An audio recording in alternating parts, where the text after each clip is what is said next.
L'afro-mode Nappy Girl entre style et militantisme, comment prendre soin de ses cheveux naturels tout en réaffirmant son africanité. Le débat au féminin reçoit ce samedi, 13h30 après les infos, Sandra Bur-Mukendi, conseillère capillaire et juriste de formation. Le débat au féminin, c'est sur Top Congo FM. Depuis quelques années maintenant, la tendance afro refait surface. Les coiffures traditionnelles d'origine africaine sont de plus en plus arborées fièrement par les Noirs d'ici et d'ailleurs. C'est le cas avec moi. Également, vous pouvez le remarquer, dans un monde qui, depuis des décennies, voire des siècles, consacre les critères de beauté blanche où la mode était ou est tout défrisage, l'afro, loin d'être un simple style, est-il désormais un moyen de réappropriation, de valorisation de la culture africaine, de la culture noire de manière plus large. Quoi qu'il en soit, une véritable industrie se développe notamment autour de traitements de ces cheveux appelés aujourd'hui nappy. Bienvenue dans votre débat du week-end. Le débat au féminin, nous abordons tous les sujets pour faire tomber les clichés. Et ça se passe entre femmes, mais ça n'a rien de sexiste. Nous recevons pour vous cet après-midi, ce soir, Madame Sandra Bur-Mukendi. Oui. Bonjour et bienvenue. Bonjour, merci. Vous êtes entrepreneur, conseillère dans les soins capillaires et cutanés. Oui. Mais vous avez une formation des juristes. Oui. Vous avez exercé pendant 15 ans dans des entreprises commerciales en tant que telle. Alors, comment on peut avoir une formation des juristes et s'occuper maintenant, comment on quitte le juridique pour la chevelure? C'est une très bonne question. Merci. En fait, oui, je suis juriste de formation. Ce qu'il faut noter, c'est que je n'ai pas vraiment exercé le droit. J'ai fait 2 ans de stage dans un cabinet d'avocats. Ensuite, j'ai tout de suite arrêté parce que je trouvais que c'était trop dur pour avoir de l'argent, pour avoir des clients. Est-ce qu'il faut avoir un cabinet? Donc, je suis même pas allée jusqu'à prêter mon serment en tant qu'avocat stagiaire. J'ai arrêté et je me suis dirigée vers les entreprises commerciales. Donc, en fait, moi, dans mon parcours, je peux dire je n'ai pas exercé le droit. C'est vrai que c'est une matière que j'ai aimée et tout ça, mais quand je suis arrivée dans la vie pratique, c'est là que mon regard est allé ailleurs. Je suis allée dans les entreprises commerciales et j'ai commencé au service client en tant que chargée de clientèle. Et quand est-ce que est venu ce déclic de dire, mais tiens, je veux m'occuper des cheveux et pas n'importe quels cheveux, les cheveux naturels ou les cheveux afro? Alors, déjà, je vais dire, quand j'étais petite, le jour où la tresseuse venait à la maison, c'était mon jour cauchemar. Parce que j'avais des cheveux de type 4C, on va en parler. Et ce sont des cheveux qui sont lourds et très crépus. Et j'avais paradoxalement un cuir chevelu très sensible. Mais ça, ni moi, ni ma mère, ni ma tante qui m'a fait grandir n'a pu le remarquer. Ce qui fait que j'étais celle qui pleurait le plus quand la tresseuse était là. Et quand on me tressait, je me plaignais tout le temps de maux de tête parce que les tresses étaient très serrées. Et vous savez, quand on est petite, vous ne dites pas à la tresseuse, non, pas comme ça, moi je voudrais ceci. C'est ce que maman a décidé que l'on va faire. Alors, avec le temps, déjà en 5e primaire, j'ai commencé à me tresser toute seule. Parce que c'était un supplice que je ne pouvais plus supporter, que la tresseuse me tresse. J'ai commencé à apprendre à faire des tresses toute seule. Et une fois, maman a découvert comme ça dans la chambre, j'étais devant le miroir en train de me tresser. Et elle me dit, mais qui t'a fait ces autres tresses? Je dis, même, c'est moi-même. Donc, là, déjà, c'était un départ où je me demandais comment je fais pour gérer mes cheveux parce que on m'avait même donné un petit surnom, la Manyuka. Ouais, le surnom qu'on donnait quand même à tous ces enfants qui avaient ce type de oui, donc quand on regardait mes cheveux, on disait Awana Isa Manyuka. Et j'en étais un peu vexée intérieurement parce que mes autres cousines avaient une texture nettement différente de la mienne. Et moi, je me demandais, mais pourquoi moi, mes cheveux sont comme ça? Mais chez eux, c'est pas difficile à démêler. Alors, avec le temps, j'ai défrisé comme tout le monde lorsque je suis arrivée au secondaire. Et puis, de fil en aiguille, avec le travail et tout ça. Et avant de quitter mon dernier travail, j'ai commencé à m'intéresser aux cheveux. J'ai vraiment pris le temps d'aller sur YouTube, de m'informer. Je regardais comment, en fait, ce qui m'avait impressionné, c'était de voir la beauté du cheveu crépus. que moi je trouvais moches, que l'on diabolisait généralement. On disait, quand tu gardais tes cheveux comme ça et que c'était pas peigné, hein, comme le col en moutoiliboma, quoi. Mais l'autre côté que je regardais, généralement, c'était des afro-américaines. Je me suis dit, mais tiens, cette chevelure peut être aussi longue et aussi belle. Alors, à partir de ce moment-là, mon regard s'est tourné vers qu'est-ce que ces femmes font pour démêler les cheveux. Et c'est là que j'ai appris tout ce que j'ai eu à apprendre sur la texture des cheveux, la nature des cheveux, les produits à utiliser, les produits à éviter. Et je me suis dit, un jour, je vais en faire ma profession. Mais de là à passer à l'acte, ça m'a pris beaucoup de temps. J'ai d'abord commencé par devenir nappy moi-même, depuis maintenant 4 ans. Mais je vous assure que les 3 ans précédentes, c'était un parcours du combat. Ah, pas parce que vous ne vous acceptiez pas, c'est ça aussi un autre programme. On nous a appris, hein.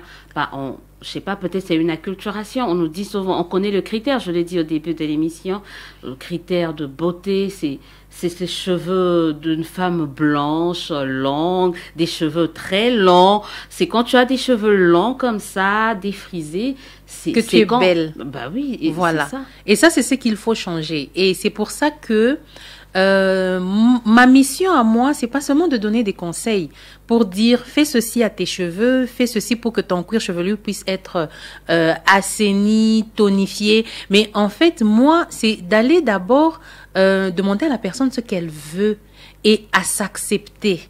Est-ce que tu trouves que les cheveux, quand tu les vois dans... Parce que le problème, c'est qu'est-ce qu'on a présenté, qu'est-ce qu'on a vu au départ? C'est ces cheveux-là, Manyuka, qu'on a vus. Et qu'on s'est dit, moi, je ne veux pas ça. Moi, je veux pas être comme ça. Moi, je veux être, moi, Namundele Souki là. Mais en fait, là, on quitte notre, moi, je dis africanité pour aller vers une autre race où la texture des cheveux n'est pas la nôtre. Et donc, on va chercher à faire un changement, une transformation de la nature de nos cheveux qui vient par la suite avec beaucoup de problèmes. C'est ce qu'on essaye de faire aussi avec la peau. Certaines femmes qui se trouvent noires, parce qu'on a établi, par exemple, les critères pour être belle, il faut être de teint clair. Et on se dit, bon, on y va avec le changement de la couleur de notre peau. Oui. Parce que c'est pratiquement la même chose avec les cheveux. Exactement. Exactement. Il y a en fait un problème de manque de... En fait, de refus de s'accepter. Vous voyez? Les gens veulent rester dans une certaine forme de liberté et se dire, oui, c'est vrai, j'ai le droit, si je veux, de défriser mes cheveux. C'est pas interdit. Mais...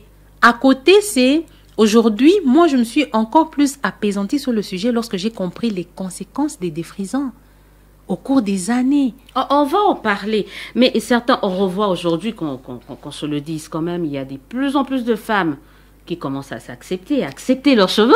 Voilà. C'est qui est une bonne chose. Est-ce que c'est juste un épiphénomène? Parce que l'afro, on n'en parle pas qu'aujourd'hui, ça remonte à des années, oui. Ça va, ça revient.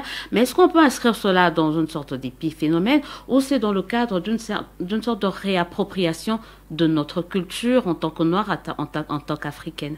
Alors, je dirais c'est les deux parce qu'au départ, le mouvement afro Napi est né aux États-Unis avec des afro-américaines qui, justement, c'est vrai qu'il y a une controverse autour de l'origine même de ce mouvement, mais la plupart des personnes sont d'accord pour dire que c'est parti en fait du racisme. Ok, les Noirs se sont sentis un peu comme il y a comme une discrimination, il y a comme une ségrégation. Ils sont mal vus, ils sont mal regardés par les autres races.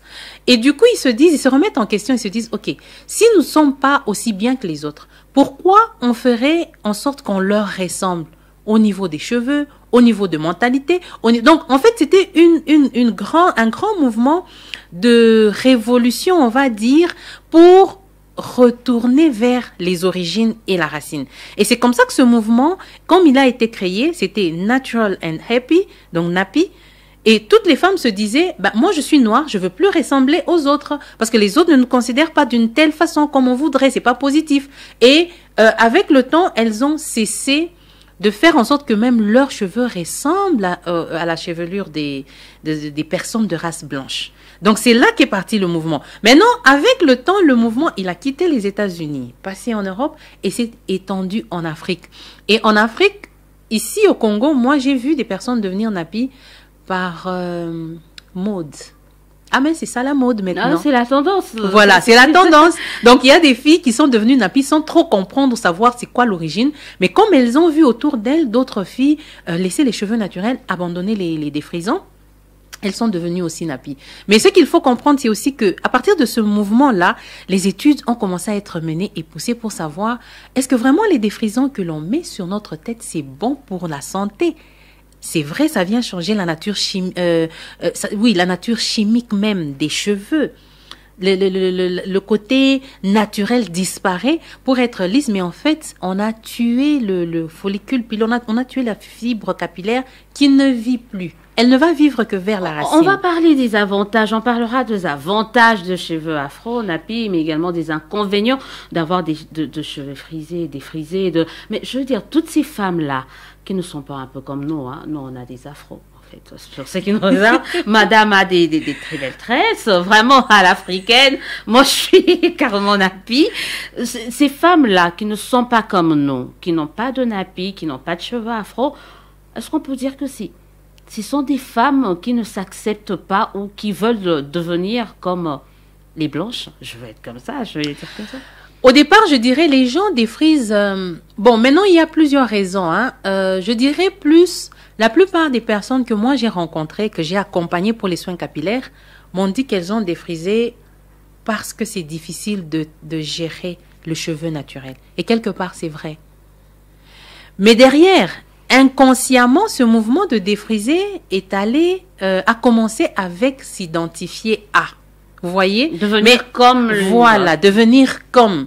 Mais aujourd'hui, celles qui le font, c'est pas forcément pour devenir comme.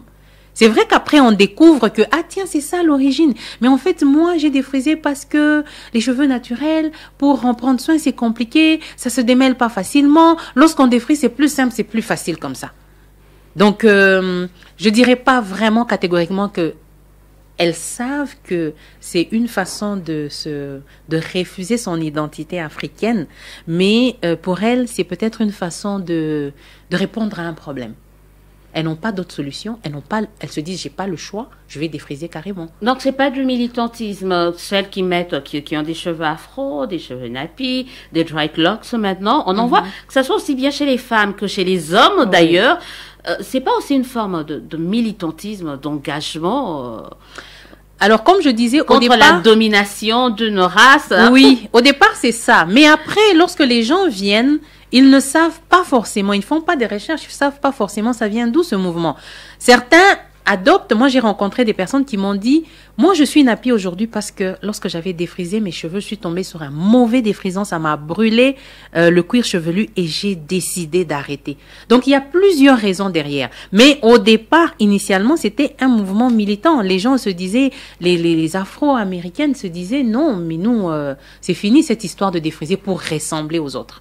Voilà, on rappelle aux auditeurs, téléspectateurs que nous recevons pour vous Madame Sandra Bure-Mukendi. Oui. On va parler des cheveux. Est-ce un style, des cheveux nappy, cheveux afro? Est-ce juste une tendance à la mode ou un moyen de se réapproprier notre culture afro, notre culture noire, mais également comment on peut faire pour entretenir nos cheveux afro, en tout cas pour ceux qui, comme moi, ont décidé de garder des cheveux afro. Alors on commence. C'est quoi les avantages d'avoir un cheveu afro? Bon, nappy, je sais pas. Déjà, moi ce que je dirais c'est de rester soi d'abord, d'être naturel, de ne pas recourir à des produits dont on ne connaît peut-être même pas la composition chimique, ok? C'est déjà ça le premier avantage. Le deuxième avantage, c'est que ça nous évite en fait un certain nombre de problèmes que nous allons voir lorsque nous allons aborder les problèmes de défrisage. Ça nous évite un grand nombre de problèmes. C'est vrai que beaucoup ne voient pas les cheveux afro comme un avantage. Pour beaucoup, c'est un inconvénient. Elles se disent, oui, mais c'est difficile à peigner, c'est difficile à démêler, ça fait mal quand on peigne. Oui, mais justement, quand on n'a pas les bonnes pratiques, quand on n'a pas les bonnes méthodes, parce que le problème de nous, Africains, c'est que quand on parle de formation, de coaching, moi, j'ai appris à gérer le cheveu naturel à travers une formation. Oui. J'ai dû faire une formation pour savoir comment on fait qu'est-ce qu'il faut utiliser, qu'est-ce qu'il ne faut pas utiliser. Je vais vous surprendre. Il y a beaucoup de dames qui ont des cheveux naturels, qui ne les hydratent pas régulièrement, qui ne savent même pas qu'il faut les hydrater. Ouais. Oui. En quoi faisant? Comment on fait pour hydrater les cheveux? On met de l'eau. Ok. On met de l'eau sur la chevelure. Régulièrement, c'est quand on a les cheveux. Quotidiennement. Quotidiennement. Et dépendamment du climat. Je vous dirais, par exemple, quelqu'un qui vit à Lubumbashi ne va pas hydrater ses cheveux autant de fois que quelqu'un qui est à Kinshasa. À Kinshasa, on peut se limiter à 1-2 hydratations par jour. Une d'ailleurs suffit parce que le climat il est déjà humide. À Lubumbashi, on doit aller de 2 à 3 hydratations. Oui. Vous me voyez, moi, avec mes cheveux nappis là, les hydrater chaque jour avec de l'eau, mais la coiffure, elle va disparaître. Alors, la coiffure ne disparaît pas. Elle ne va pas disparaître. C'est juste que les gens ne savent pas comment faire. Et c'est pour ça que moi, j'ai créé la clinique capillaire pour justement aider les gens à avoir les bons gestes et avoir les bonnes informations. Parce que vous savez, tel que vous êtes là, hydrater les cheveux, ça ne veut pas dire les mouiller avec beaucoup d'eau. C'est en fait une vapeur que vous allez mettre. Okay. C'est un vaporisateur que vous allez utiliser. Vous allez y mettre de l'eau, ou tout comme s'il y a des traitements à faire, comme je recommande à certaines qui ont des problèmes d'alopécie, et c'est de plus en plus récurrent. C'est quoi l'alopécie? L'alopécie, c'est cette chute de cheveux au niveau des tempes, ou au niveau du front, et même des fois à ce niveau ici. Et ça, c'est devenu très récurrent. Et ce qui est grave, c'est que beaucoup de femmes ne savent même pas ça vient d'où. Et donc, elles sont en train de commettre des gestes qui vont aggraver l'alopécie. Parce qu'au début, l'alopécie, elle vient de manière temporaire. Et elle vient graduellement. Mais quand on ne fait pas attention et qu'on ne sait pas qu'est-ce qu'il faut faire et qu'est-ce qu'il ne faut pas faire, elle s'installe et elle devient permanente. Vous avez vu, ici on dit « Nakomi loko la maman mongala ». Bon, là, moi, un cliché, moi j'ai entendu ça. Oui. Une dame qui m'appelle au téléphone, elle me dit mais mes cheveux ici devant, moi je disais mais ça veut dire quoi? Parce que moi le terme, l'expression, je connaissais pas. Alors elle m'explique non en fait ce qui est katani libosoawa et tout ça. Donc c'est justement ce manque de gestes là. Ce qu'il faut savoir c'est que notre fibre capillaire est très différente de la fibre capillaire des blanches. On n'a pas la même fibre capillaire, de la même façon qu'on n'a pas le même type de peau. Donc, on ne peut pas utiliser les mêmes produits. Mais malheureusement, vous allez remarquer que dans nos enseignes, dans les supermarchés, la plupart des produits que nous avons, ce sont des produits importés, qui viennent d'ailleurs, essentiellement d'Europe, des fois des États-Unis. C'est aujourd'hui, avec le temps que on commence à voir des supermarchés et encore. Ils sont à compter du bout des doigts parce que moi, quand j'ai commencé à faire mes courses pour savoir qu'est-ce qu'il faut, j'ai dû faire la ronde des supermarchés pour finalement aller trouver. On va parler de ce produit-là parce que ça coûte extrêmement cher. Vous parlez de ce produit importé. C'est plus facile de défriser les cheveux à moindre coût et se sentir belle et tout que de garder des cheveux, de mieux conserver. Ça coûte énormément cher que d'entretenir des cheveux afro. Alors moi je dirais ça dépend de ce qu'on veut parce que le défrisant coûte cher à long terme. Comment ça? La personne qui défrise, déjà il faut savoir, ok?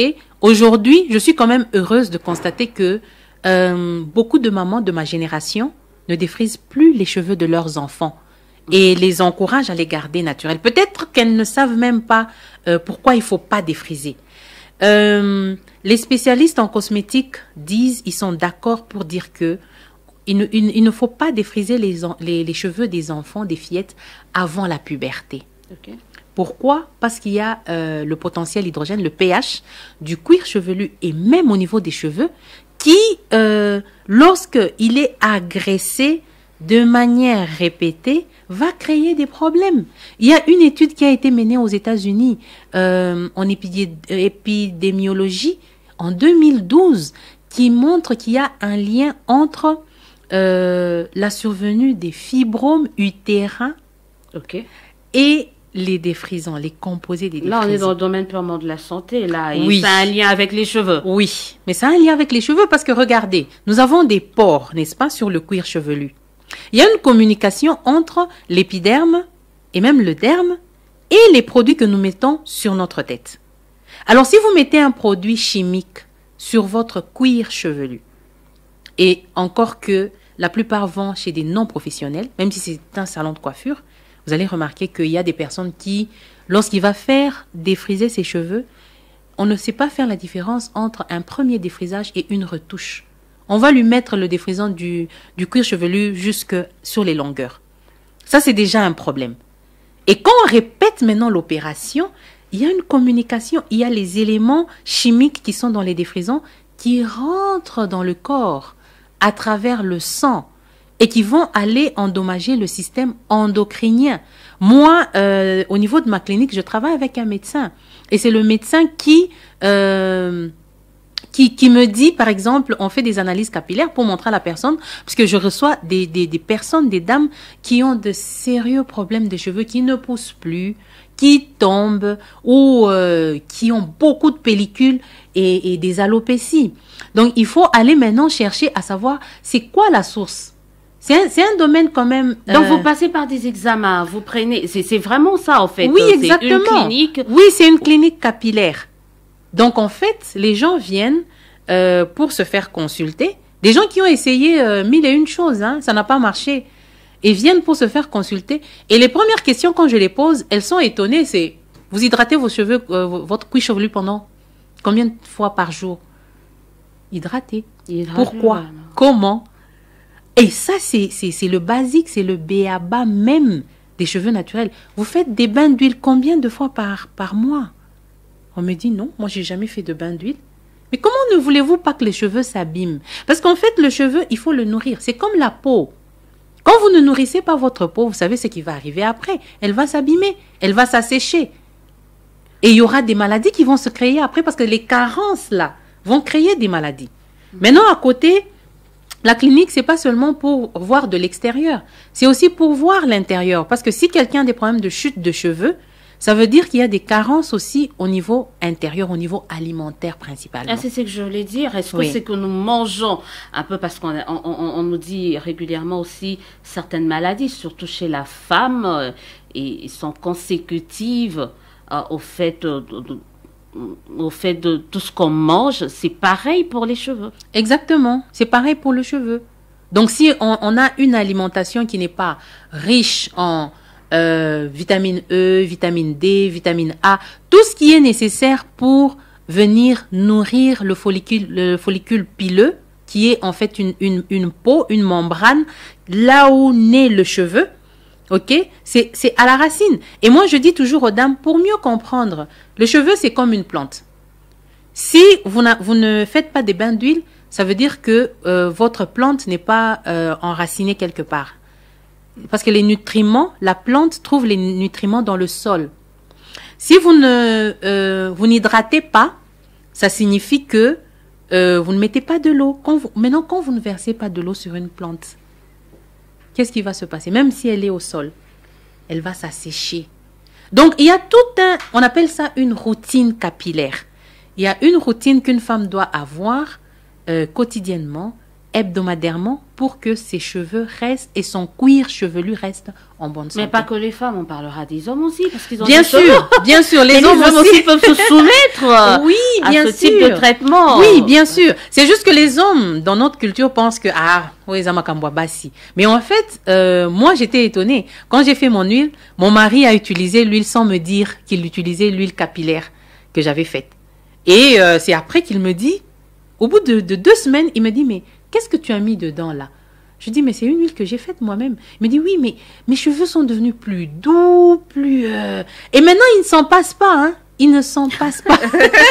Et à chaque fois que je fais mon stock, il me dit, tu me gardes mon flacon, hein, parce que j'en aurais vraiment... Et il a son flacon et il le cache bien. Donc, pour les cheveux naturels, les cheveux afro, naturel mais afro, il faut hydrater régulièrement. Il faut hydrater régulièrement. Et après, quoi faire d'autre? Après, il faut faire des bains d'huile régulièrement. Oui.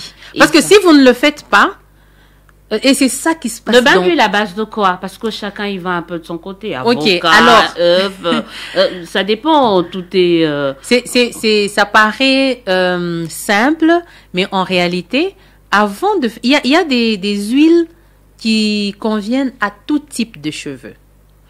Ensuite, il y a des huiles qui ne sont que pour les cheveux à forte porosité. Ensuite, il y a des huiles pour les cheveux à faible porosité. Et maintenant, la personne doit pouvoir savoir est-ce que ma chevelure, c'est une chevelure à forte porosité ou à faible porosité. Et en fonction de ça, et c'est en fonction de ça que moi, je peux déterminer et donner, par exemple, parce que moi, je conseille toujours de faire un mélange d'huile pour faire son bain d'huile. Il ne faut pas utiliser une seule huile parce que les huiles, en fait, se complètent. Il faut utiliser, il y a une huile que tu peux trouver qui est riche, plus riche en vitamine A que en vitamine D. Une autre qui en a plus en vitamine D ou en vitamine E ou en fer ou en zinc. Donc, c'est tout un... en fait, c'est toute une formation. Je ne vais pas dire vraiment formation, mais il faut informer la personne. Il faut lui dire que la nature de tes cheveux, c'est à faible porosité. Voilà les huiles que je te recommande. Il faudra faire un bain d'huile régulièrement. Normalement, c'est tous les 7 jours. C'est trop nous demander. Mais oui, je dis, tout à l'heure, je vous posais la question. Je rappelle aux auditeurs et téléspectateurs de Top Congo que nous parlons des cheveux, pas n'importe quels cheveux, des cheveux afro. Exactement. Comment on peut les entretenir, mais est-ce que c'est un signe du militantisme, de réappropriation de la culture afro-africaine? Tout à l'heure, je vous ai posé la question, je crois que c'est plus cher d'entretenir des cheveux afro que des cheveux défrisés. On parlera des cheveux défrisés, mais ça coûte énormément cher. Et là, vous demandez à ce que ça soit fait une fois la semaine ou tous les 7 jours, c'est énorme. Alors, moi, je dis oui et non. Oui, c'est cher parce que on ne va pas aller chercher des huiles. Mon père disait, si tu veux moins cher au cou, paie moins cher. Donc, il faut aller chercher ce qui convient pour la texture des cheveux. Mais en même temps, moi, je dis... les défrisants sont coûteux à long terme. Aujourd'hui, les gens qui viennent me voir, il y a des dames qui ne sont même pas encore dans la quarantaine. Mais quand vous regardez leur cuir chevelu et leurs cheveux, ce que c'est devenu, elles ne sont plus capables de se promener même dans leur propre maison sans foulard à la tête. Parce qu'elles se sentent mal. Et ça, ce sont les conséquences des défrisages qu'on a commencé dès le bas âge. Et à côté, maintenant, ce n'est pas seulement les cheveux. Imaginez qu'une dame se mette à défriser les cheveux de sa fille à 4 ans, à 5 ans, à 6 ans. Et généralement, elles ne savent même pas c'est à quel rythme. Certaines savent, mais d'autres ne savent pas. Elles vont défriser tous les 3 mois ou toutes les 6 semaines. Maintenant, si on doit calculer, c'est combien de défrisage qui va être effectué sur la tête de cet enfant jusqu'à ses 18 ans. Et puis après, on va calculer le nombre de produits chimiques qui va entrer dans le corps de cet enfant. Et la maman doit comprendre que ce qu'elle est en train de faire, elle peut inconsciemment sceller la maternité de sa fille. Parce que quand on commence avec le problème de fibrome utérin, c'est la maternité qui devient difficile. Donc, faute de connaissances, il y a des femmes qui font ça, elles sont pas mal intentionnées, elles se disent, je n'ai pas une autre solution. Et c'est là que moi, je suis vraiment en train de militer pour que les femmes qui choisissent de continuer avec le défrisage le fassent en connaissance de cause. Et si elles le font, non, d'arrêter quand même, vous êtes gentil. Mais bien sûr. Mais maintenant, aujourd'hui, les gens se disent, non, mais moi, je suis libre de faire ce que je veux de ma tête. Vous connaissez nos sociétés. Aujourd'hui, on cherche un peu les sorciers partout parce qu'on n'arrive pas à concevoir. Oui. Mais quand vous dites ça et que les problèmes de cheveux peuvent avoir des répercussions sur la conception de la femme, la seule chose, dire à ces femmes, c'est scientifiquement prouvé, madame. Ne défrisez plus les cheveux. C'est scientifique. Mais c'est pour ça qu'aux États-Unis, il y a eu plusieurs campagnes contre le défrisage. Ces campagnes-là ont été menées par des femmes afro, à telle enseigne que, au finish, ce que les fabricants de défrisants ont fait, c'était de mettre sur les cartons de défrisants sans soude. Okay. Comme pour dire que, comme le problème c'est la soude, parce que c'est ça qui va aller endommager plusieurs cellules dans le corps, on va faire des défrisants sans soude. Mais après, ils se sont ravisés parce que tous ces défrisants-là sont aujourd'hui envoyés en Afrique Parce que au niveau des pays développés, on fait des contrôles et on se rend compte que le sans soude, c'est juste un slogan marketing pour permettre aux gens qui ne veulent plus qu'on utilise les défrisants et ne pas tuer l'entreprise, les industries qui fabriquent les défrisants, de continuer de vendre. C'est un peu pareil comme avec l'histoire de la peau. Ailleurs, en Occident, on n'utilise plus les hydroquinones, ça n'entre pas. Alors qu'en Afrique, on continue d'être vendu. Mais est-ce que vous avez essayé, vous avez déjà parlé, on parlait déjà des méfaits du défrisage, on ne le fait pas. Oui. On arrête. Moi, ce que je conseille, c'est d'arrêter. Je suis quand même contente de constater que la plupart des femmes qui se sont rendues compte par elles-mêmes que elles n'avaient plus le volume qu'elles avaient avant, au moment où elles ont commencé le défrisage, elles ont commencé à avoir des problèmes de pellicule. Parce que maintenant, les pellicules, on trouve que c'est normal. Mais c'est un début, en fait, les pellicules, c'est une alerte qui dit, attention, chute de cheveux dans les mois, dans les années à venir. Et quand on ignore, on se dit, nous, chez nous, on a toujours été comme ça. Maman a des pellicules, papa aussi. Et vous savez, toutes les personnes, toutes les femmes qui ont des pellicules, même les hommes qui en ont, on gratte. Mais quand on gratte, qu'est-ce qui se passe au niveau du cuir chevelu? C'est ça que les gens ne savent pas. C'est ça qui va occasionner la chute on ne gratte du même cheveu. Plus qu'avec les doigts, on a des pics. Voilà. En fait, des stylos en forfait. On agresse le cuir chevelu, on stresse le cuir chevelu et après vous voulez qu'il produise le cheveu en bonne santé. C'est impossible. C'est impossible. Donc, il faut arrêter de défriser. Mais on sait que ça prendra du temps. Il faut des campagnes d'information, ok, de désinformation et de pédagogie derrière pour montrer aux femmes, si vous pensez que défriser c'est la meilleure façon de démêler les cheveux naturels, il y a d'autres façons de faire qui sont moins coûteuses sur le long terme, même si aujourd'hui ça vous coûte. Et encore pour revenir sur votre question, oui c'est plus coûteux. Oui, aujourd'hui je vois des dames qui achètent des cabellos à 150, 200 $. Mais si vous lui parlez d'un traitement à 70 $, à 100 $, elles te disent, mais non, j'ai pas d'argent. Mais les cabellos, c'est importé. Ici, l'huile dont vous parlez ou les produits que vous utilisez, souvent, on le trouve ici.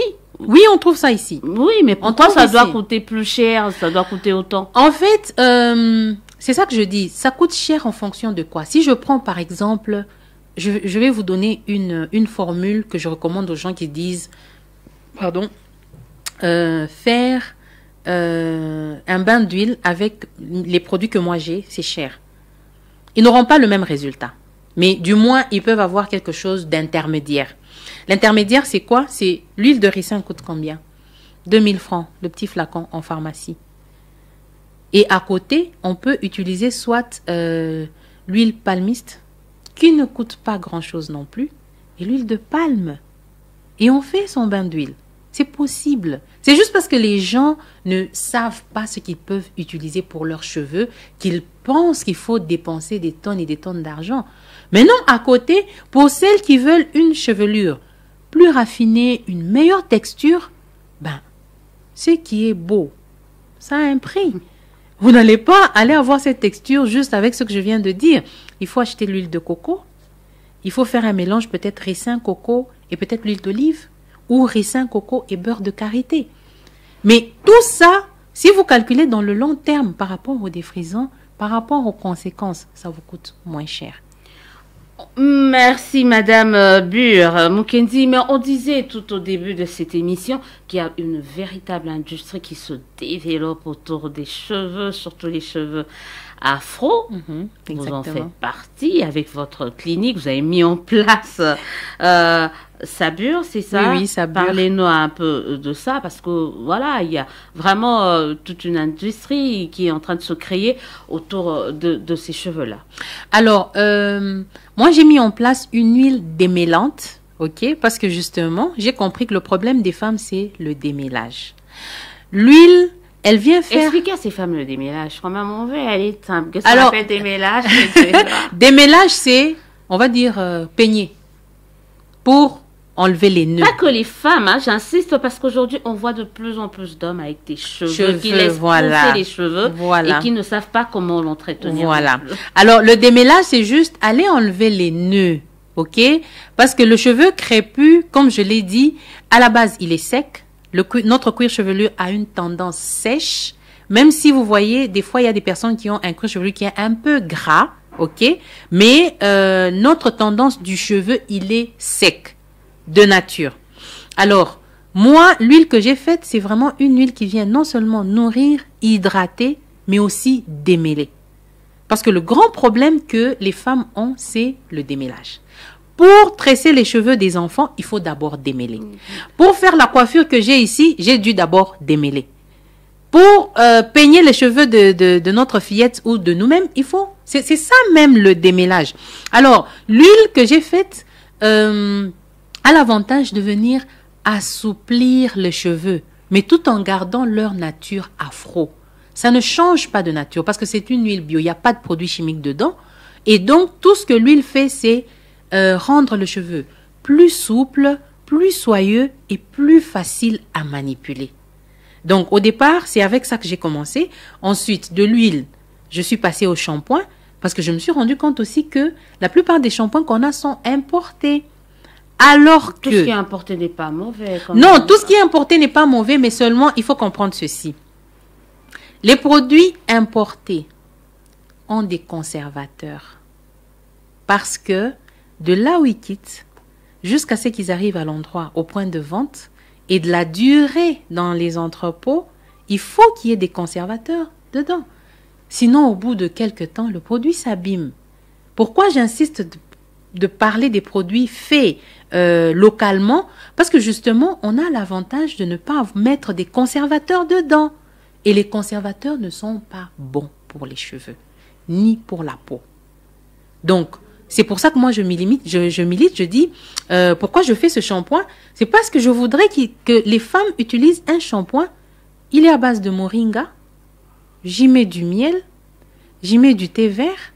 Et lorsque je l'utilise... Tout ça, là, c'est facile à trouver, mais oui, vous vendez cher. C'est facile. Non, en fait... On trouve le miel, il y en a dans ce pays. Vrai. À gogo. Mais aujourd'hui, regardez, le miel, il coûte combien? Le miel, il ne coûte pas aussi... c'est pas aussi moins cher qu'on le pense. Juste un litre, c'est autour de 20 000 francs. À l'Équateur, il y en a... Oui, bien sûr. Mais le temps qu'on l'amène ici, moi, je vais vous dire, j'achète le litre de miel à 20 000 francs, le litre. Et donc, quand je vais aller faire mon shampoing, tous les ingrédients que je mets dans le shampoing, c'est ça qui va faire que le côté naturel qui va ressortir. Parce que vous allez voir que même dans les pays développés, tous les produits bio sont toujours plus chers que les produits qui ne sont pas bio.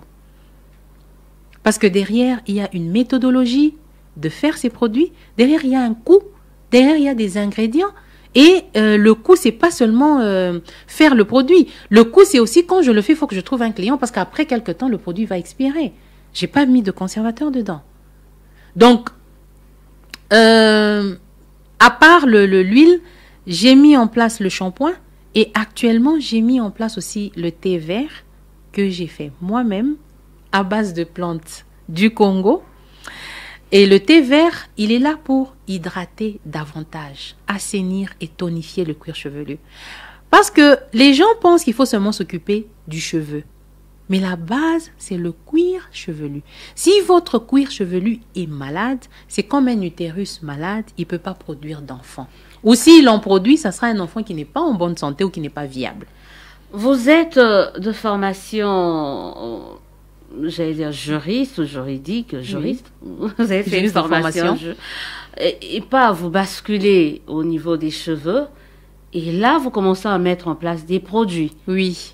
Sur base de quelle technique ça nécessite une certaine étude, formation. Exactement. Comment vous êtes arrivé? Alors, l'avantage aujourd'hui, c'est que Internet, c'est notre cadeau. OK? Internet, c'est ça qui permet à un entrepreneur qui est au Congo de suivre une formation en Côte d'Ivoire. C'est ce que moi, j'ai fait. J'ai suivi une formation en cosmétique naturelle. Et ils sont plus avancés là-bas qu'ici? Oui, nettement plus avancés que nous. Et de cette formation, c'est là que j'ai compris que en réalité, nous avons tout. Regardez toutes les choses, la plupart des choses qui viennent de l'étranger, qui sont importées et où on va aller ajouter des conservateurs. Vous ne manquerez pas d'y voir l'huile d'argan qui vient du Maroc. Le beurre de karité qui vient du Bénin. L'huile d'olive qui vient d'un pays du Maghreb. Donc, en fait, vous allez vous rendre compte que nous avons tout ici sur place. Aujourd'hui, on sait faire des savons à base du curcuma et du miel. Vous vous en rendez compte? Aujourd'hui, on sait faire des savons à base d'argile, à base de flocons d'avoine, à base de concombre. Et tout ça, c'est naturel. Mais quand vous regardez tous les produits qui sont importés, vous regardez, vous allez retrouver les mêmes ingrédients dedans. Mais de l'autre côté, ils sont obligés de mettre des conservateurs. On va vous dire, oui, mais ce sont des conservateurs naturels, mais ce sont des conservateurs. Et ce n'est pas bon pour la peau, ce n'est pas bon pour les cheveux. Entre un produit avec conservateur et un produit sans conservateur, moi, je vous proposerais d'utiliser des produits sans conservateur parce que ces produits-là respectent le pH de la peau et même du cheveu. Je reviendrai peut-être sur cette question parce que surtout sur le défrisage, vous savez, c'est qu'on appelait il y a quelques années les Tumbazazu, justement, Tumbazazu, pour ceux qui connaissent. C'est-à-dire pour cette femme-là, justement, on est dans un pays qui n'est pas assez développé, l'accès à certains produits. C'est quand même un peu difficile. Est-ce que vous pensez à cette femme-là, à ces femmes-là qui, voilà, elles ne peuvent pas se procurer tous ces produits-là, mais qui, voilà, elles veulent bien garder leurs cheveux naturels à moindre frais? Bien sûr, c'est pour ça que je dis, il faut pas regarder seulement le coût, parce que moi, il y a des personnes qui viennent et qui me disent, je n'ai pas l'argent pour acheter cette huile. Qu'est-ce que je fais à ce moment-là? Je l'oriente. Je lui dis, écoute, tu peux utiliser l'huile de ricin, fais tel mélange, tout en lui disant que tu n'auras pas exactement le même résultat, mais ça peut passer. Et que le conseil n'est pas gratuit, en passant. Ah, il n'est pas gratuit. Il n'est pas gratuit, parce qu'il faut une consultation. Il faut une consultation pour que je puisse d'abord connaître la nature, la texture, c'est quel type de cheveux que vous avez. Est-ce que c'est un type 4C comme moi? Est-ce que c'est un type 3? Parce que dans les types de cheveux, nous avons plusieurs. C'est comme la peau aussi. Hein. On a l'impression parce qu'on est noir, on a le même type de peau. Essayez un savon sur vous, sur votre sœur, de la même famille. Vous allez voir que chez elle, elle fait une allergie, mais chez vous, ça va. Donc, avec le cheveu, c'est pratiquement la même chose. On a plusieurs types de cheveux. Mais maintenant, il faut savoir. Et évidemment, je ne vais pas aller donner des conseils gratuitement. J'en donne parfois gratuitement sur mon compte Instagram ou sur Facebook. Je fais des tutoriels, je dis aux femmes comment vous pouvez faire, qu'est-ce que vous pouvez utiliser pour les cheveux de vos enfants. Mais là où ça devient compliqué, c'est pour les femmes qui ont une chute qui a duré longtemps ou qui ont des cheveux qui se cassent tout le temps. À ce moment-là, vraiment, rien à faire. Il faut qu'elles viennent en consultation et il faut qu'on fasse l'analyse capillaire et après des recommandations et un suivi. Ça peut étonner plus d'un ou plus d'une des femmes qui nous suivent ici. On est en train de parler de cette industrie qui se développe parce qu'il y a une clinique, il y a des consultations, il y a tous ces produits que vous mettez en place qui peuvent être exportés dans un monde ou dans une Afrique, on parle maintenant de la ZLECAf. Oui. Est-ce que vous pensez que le gouvernement prend cela en compte? Il s'est dit, mais tiens, on parle des cheveux, ça peut rien nous apporter. Et alors que là, on est en train on se gave quand même de tout ce qui vient de l'Afrique de l'Ouest. Ah, voilà. Est-ce que vous avez eu à échanger, je sais pas, avec le gouvernement, avec l'AFEC, pour essayer de vous aider à importer ce que vous êtes en train de mettre en place comme produit pour soigner les cheveux? Ok, déjà, moi, je suis vraiment à l'état embryonnaire où j'ai des stocks limites de 100 flacons le mois. Je ne sais pas faire plus. Donc, comment je vais aller voir le gouvernement pour exporter si moi-même... FPI, vous n'avez pas fait un tour vers le FPI, le Front Promotion des Industries? Vous faites partie quand même de ces industries. Est-ce que vous n'est pas arrivé d'aller là-bas et de dire... Non, j'ai jamais fait le tour, tout simplement parce que ma clinique... Ma petite entreprise, elle est encore embryonnaire, comme je viens de dire. Les produits que je suis en train de vendre actuellement, lui, il a fait ses preuves. Mais le shampoing a fait ses preuves sur moi, sur mes filles, sur 4-5 clientes jusque-là, qui commencent maintenant à en redemander. Vous voyez? Et aussi, le thé, il est tout nouveau vraiment. Moi, je l'ai testé sur moi, j'ai vu que ça a eu des effets et je continue de l'utiliser. j'ai remarqué que je n'ai plus de pellicules grâce au thé. L'huile diminuait la quantité des pellicules. Mais j'avais toujours quand même des pellicules qui revenaient de temps en temps. Mais avec le thé, il y en a vraiment plus. Et ça m'a vraiment étonnée. Maintenant, pourquoi le gouvernement ne peut pas nous aider? Ça serait bien. Mais moi, je me dis, si je dois m'asseoir et attendre le gouvernement, il faut que je me mette en avant d'abord. Il faut que je dise de quoi je suis capable. Il faut que je montre les preuves de mes produits. Il faut que les gens connaissent ces produits-là. Et c'est à partir de ce moment-là, peut-être, s'il y a un angel qui peut investir dedans, why not? S'il y a quelqu'un qui veut m'aider dès le départ, je ne dirai pas non. Mais moi, ce qui m'intéresse le plus, c'est trouver ma cible et aider. Parce que je vous assure, tous les jours quand je sors, quand je regarde les femmes au marché, dans les supermarchés, en ville, sur 5 femmes, 3 ont des problèmes capillaires. Je regarde juste avec les tresses. Je vois que, au lieu que, sur le front, il y a quelques centimètres là. Ici, c'est la même chose sur les tempes. Donc, quand je regarde tout ça, je me dis, mais c'est un vrai problème. Et quand vous les abordez, vous essayez de savoir qu'est-ce qu'elles font, elles sont toutes étonnées. Et c'est ça qui me prouve que c'est vraiment un domaine où la demande est là. La demande est là et je crois que c'est aussi un domaine qui doit être accompagné. On n'a pas besoin d'accompagner toujours. L'objet également de cette émission, justement, c'est faire tomber des clichés.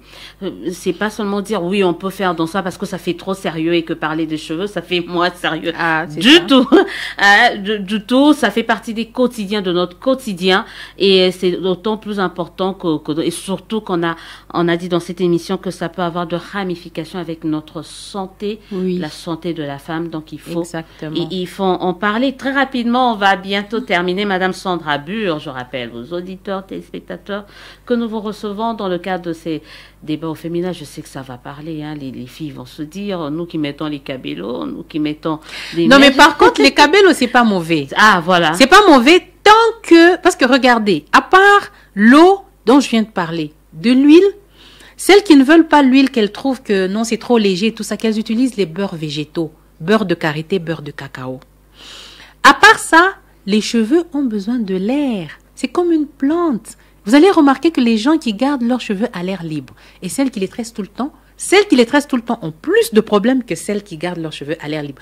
Même si celles qui les gardent à l'air libre ne les traitent pas convenablement. Vous allez voir qu'elles ont moins de problèmes que celles qui sont dans tissage après tressage après tissage. Donc, les gens n'ont jamais vu à quoi ressemble sa tête, ses cheveux naturels. Elle ne veut même pas qu'on voie ça. Et c'est avec raison. Parce que des fois, elle n'en a plus. Elle ne va pas aller s'exposer alors que elle sait que là-dedans, ça ne va pas. Mais maintenant, à côté, on va mettre des perruques, c'est vrai. Mais on ne va pas mettre des perruques à vie. À un certain moment, il faut dire stop, je voudrais arranger ce problème. Et je voulais d'ailleurs en parler parce que maintenant, c'est également à la mode. Les gens, ils défrisent pas les cheveux, mais il y a des perruques afro. Oui. Mais il faut faire très attention. Il faut faire attention parce que la plupart des femmes qui mettent des perruques les mettent avec de la colle. Ouais. La colle, lorsque vous dormez déjà et que vous bougez votre tête dans tous les sens, ça va aller arracher petit à petit la racine de votre fibre capillaire, de votre cheveu. De fil en aiguille, vous allez commencer une alopécie sans vous en rendre compte. Et généralement, elles ne savent même pas ça vient d'où. Si c'est une perruque, sans colle. Si c'est une perruque sans épingles, parce qu'il y a des perruques qui ont des épingles là pour fixer, pour que ça tienne bien, mais ces épingles-là, lorsqu'on les met en place, ça va arracher petit à petit aussi la racine du cheveu. Troisièmement, perruque, oui, mais pas tout le temps. Parce que vos cheveux ont besoin, comme les plantes, ont besoin d'air, ont besoin du soleil. C'est important. Regardez les nouveaux-nés qui ont des problèmes de peau. On va les mettre au soleil. Nos cheveux ont besoin de soleil, ont besoin de voir le jour, ont besoin de respirer. Maintenant, quand ça ne respire pas, c'est là que petit à petit, on va accumuler un problème après l'autre et ça va créer un gros problème. Il faut commencer des consultations, il faut faire un traitement, il faut prendre des compléments alimentaires, il faut faire une analyse capillaire. Mais quand vous allez dire à cette personne que venez pour payer, pour faire ceci, elle va préférer aller acheter une deuxième perruque Cabello à $150 pour cacher encore, mais aggraver le problème. Ouais, ben, aujourd'hui, on leur donne l'occasion de bénéficier gratuitement de vos conseils. Bon, même oui. si c'est pas entré en profondeur. Merci de rester branché sur la meilleure de radio. Un autre conseil, peut-être rapidement avant de terminer, c'est la fin de la saison sèche, le début de la saison de pluie. Est-ce que est-ce qu'il y a de types de coiffures adaptées au type de saison? Effectivement. Effectivement. Ici à Kinshasa, c'est pas très prononcé parce que comme je vous ai dit, pendant la saison sèche, la saison est toujours humide. Donc, la saison de pluie, c'est la saison qui est propice pour laisser ses cheveux à l'air libre. Parce qu'il pleut et parce qu'il y a moins de sécheresse. Pendant la saison sèche, il y a beaucoup d'éléments qui agressent les cheveux. Surtout ceux qui vivent au sud, donc vers le Katanga. Il y a beaucoup de problèmes parce que le climat il devient sec, il y a beaucoup de poussière et tout ça va aller amener des radicaux libres qui vont aller affecter le cheveu et même le cuir chevelu. Donc, pendant la saison sèche, favorisez les coiffures protectrices, peut-être des mèches, mais à ne pas garder longtemps, pas plus de 2 mois. Pas plus de 2 mois. Ensuite, même si vous faites ces tresses régulièrement, donnez le temps à votre chevelure de respirer. Donc 2 mois avec des tresses, 2 mois sans tresses, 2 mois avec des tresses et vous allez voir que ça va aller. Un autre phénomène, ce sont des dreadlocks qu'on voit régulièrement maintenant chez les femmes. Il y a d'autres qui sont des originales, d'autres qui sont synthétiques, je sais pas. Les femmes et également les hommes. Ça fait partie des coiffures afro qu'on peut adapter. Oui, ça fait partie, mais seulement, il faut faire attention. Il y a des locks qu'on fait avec les cheveux naturels sans rajout. Donc, on le fait seulement avec le cheveu lui-même. Et au bout du compte, on ne peut pas défaire, on ne peut pas ouvrir, c'est condamné à rester comme ça. Ensuite, il y a des locks qu'on fait avec des rajouts. Et les rajouts, là, c'est ça que je déconseille pour une longue durée et à répétition. Parce que quand vous mettez les rajouts sur votre chevelure, il y a un frottement qui se fait entre le cheveu naturel et le rajout que vous avez mis là. Et comme le rajout, même si on vous dit c'est naturel, il y a quand même du synthétique dedans, ça va aller affecter votre fibre capillaire d'une manière ou d'une autre. Donc, rajout, oui, tresse, oui, mais essayez d'espacer. Si vous ne savez pas garder vos cheveux naturels ouverts, essayez d'espacer, faites 2 mois. Et les 2 autres mois, c'est vraiment soin intensif. Voilà. Un autre conseil, moi je vais en profiter, hein, les auditeurs. Oui. J'en profite un peu parce que j'ai des cheveux afro. Les fers dans des cheveux afro. Ça c'est un autre problème. Est-ce qu'on en fait? Bon, je parle un peu pour moi. Ok, le fer, il n'est pas mauvais. Ce qu'il faut savoir, c'est toute source thermique, ok? Une source qui n'est pas naturelle, comme le fer, comme un casque, c'est pas conseillé. Mais, vous pouvez utiliser un casque à vapeur. Ça c'est très bon. Parce que vous voyez, il y a un mélange. Il y a de l'humidité et ensuite la chaleur qui est là. Les casques secs, c'est pas bon. Les séchoirs secs, le séchoir, il est sec. Et vous exposez en fait votre chevelure à une source thermique qui n'est pas naturelle. Donc, quand vous avez lavé vos cheveux, faut pas utiliser une source thermique artificielle pour les sécher. Laissez-les sécher à l'air libre. Mettez juste de l'huile... comme l'huile démêlante dont je viens de parler, dès que vous mettez l'huile pendant que vos cheveux sont encore mouillés. Ça, c'est très important. C'est parmi les conseils que je donne aux femmes qui viennent pour les suivis. Donc, si vous devez maintenant le faire à lisser ou le peigne chauffant, il n'y a pas de souci à condition que ce soit des professionnels qui savent comment utiliser. Parce qu'il y a des tests à faire. Avant de mettre un fer sur les cheveux naturels, vous devez le mettre sur un papier hygiénique ou un papier, je sais pas, une serviette en papier propre. Vous testez pour voir si la chaleur est bonne pour les cheveux. Mais ça, combien de personnes le font? Donc, vous risquez... Moi, dernièrement, ma fille, elle s'est fait casser les cheveux parce qu'elle est partie faire ça pendant qu'elle savait que c'était pas bon. Mais elle a quand même fait... Moi, après, elle est revenue, elle a pleuré parce que ses cheveux se sont cassés, littéralement. Donc, toutes les sources thermiques artificielles, c'est pas bon. Mais si vous devez quand même, par exemple, faire passer le fer à lisser, faites-le le plus rarement possible et chez des professionnels. Voilà, merci. Le conseil est passé. Vous en avez profité, mesdames, mais également quelques messieurs. On va très bientôt terminer. D'ailleurs, on a terminé Madame Sandra Bure. Bure, c'est congolais? Non, c'est belge. Voilà. Excusez-moi. C'est belge. Madame Sandra Bure, Mukendi, c'est sûr. Ah oui, congolais. Mukendi, là, c'est... C'est vraiment congolais. Merci d'avoir passé sur Top Congo FM. Très rapidement, ceux qui veulent vous voir, bénéficier de vos conseils de manière beaucoup plus approfondie. C'est pas la pub, hein, mais c'est quand même... Je peux donner mon numéro. Oui, hein. Alors, c'est le 081 00000. Donc, 5 0 qui se suivent et 40 à la fin. Voilà. Essayez de passer pour traiter vos cheveux, c'est très important, et arrêtez de penser que parler des cheveux, c'est quelque chose de banal. Mais vous savez, l'industrie cosmétique est en train de monter, hein, vraiment partout dans les pays, en Europe, aux États-Unis et en Afrique, c'est encore un boom qui est en train de se préparer parce que les gens prennent de plus en plus conscience du fait qu'on peut avoir des produits à proximité de chez soi, avec des ingrédients de sa cuisine. Et l'Afrique regorge de beaucoup de choses qui sont bio que l'Europe n'a pas. Donc, c'est vraiment un domaine, c'est vraiment un très bon domaine dans lequel les gens peuvent entreprendre. Voilà, ce sera votre mot de la fin, ou est-ce que vous avez quelque chose d'autre à ajouter? Non, je pense que le seul mot, c'est aux mamans, ne défrisez pas les cheveux des enfants avant 13 ans. Voilà. Oui. Si vous avez besoin de conseils, contactez-moi. Voilà, le message est passé. Merci. On a parlé des cheveux les cheveux